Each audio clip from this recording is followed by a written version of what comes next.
If the plea is advanced by the learned counsel has to be agreed to, then it shall mean that between May 15, 2015 and July 2017, the respondent, after taking or seeking the benefit of the petitioner's experience in building the hotel just before the start of operation of the hotel, could have terminated the agreement, leaving the petitioner in lurch or high and dry to its prejudice. In fact, the stipulation was in the interest of the petitioner against such termination. Further, the plea of the learned counsel is on a misreading of the stipulations in the agreement, in as much as Article 24(1) states the agreement shall commence upon execution of the agreement by the parties and shall continue in force for a period of 15 years commencing from the opening date of hotel. Similarly, Article 24(3) clearly states the first 5 years of the terms of contract starting from the effective date shall be considered as a lock-in period. On a reading of both clauses, the position emerges: 1. The agreement shall commence upon its execution by the parties. 2. The first 5 years of the terms of contract starting from the effective date shall be considered as a lock-in period. 3. The 15 years shall commence from the opening date, that is commencement of operation of hotel July 2017. And 4th, the first renewal of 10 years shall be after the term of 15 years from opening date. Learned counsel is right in stating that the interpretation sought to be given by Mr. Dutt is contrary to the express terms of the agreement. It is a prima facie clear that the lock-in period of 5 years had commenced on May 15, 2015, and the notice being of July 28, 2020, which is after the lock-in period of 5 years, the same is proper.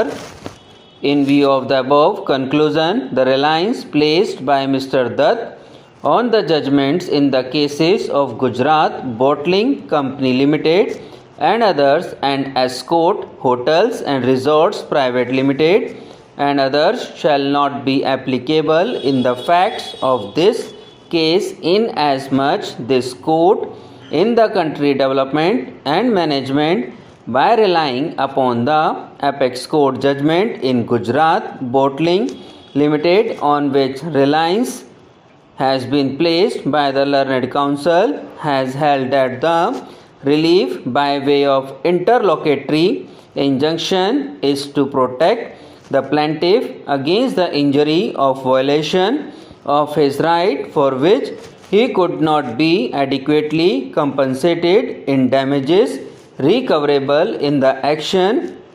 The need for such protection as, however, to be weighted against the corresponding need of the defendant to be protected against injury resulting from his having been prevented from exercising his own legal rights, for which he could not be adequately compensated. Whereas in the case in hand, there is no stipulation that the agreement cannot be terminated even after lock-in period. In other words, it is determinable of contract that apart the justification of the respondent is by relying on the stipulation of underperformance of the petitioner for 3 years. Whether there was underperformance, who was responsible for the same, cannot be decided in these proceedings, but to be decided by the arbitrator, and the petitioner can be adequately compensated in damages if it succeeds before the arbitrator. It is not the case of the petitioner that damages shall not adequately compensate it. Prima facie, the action of the respondent cannot be faulted.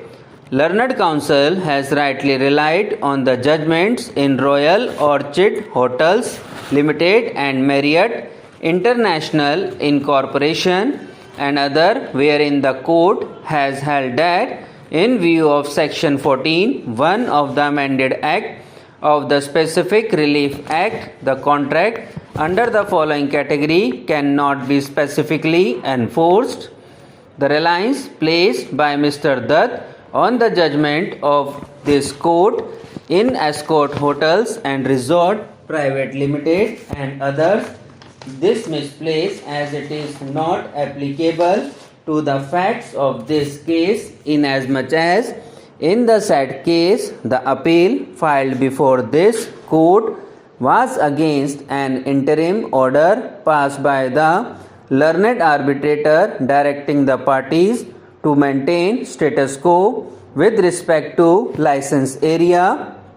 This was primarily on the basis of clause 22.4 of the license agreement therein, which stated that Escort can terminate the agreement except in the event of any 3 consecutive defaults by respondent CPRL to pay license fee and failure on the part of CPRL to make good the default. It was the case of CPRL that there was no default in the manner prescribed in clause 22.4. This plea was accepted and the status quo order was not interfered with.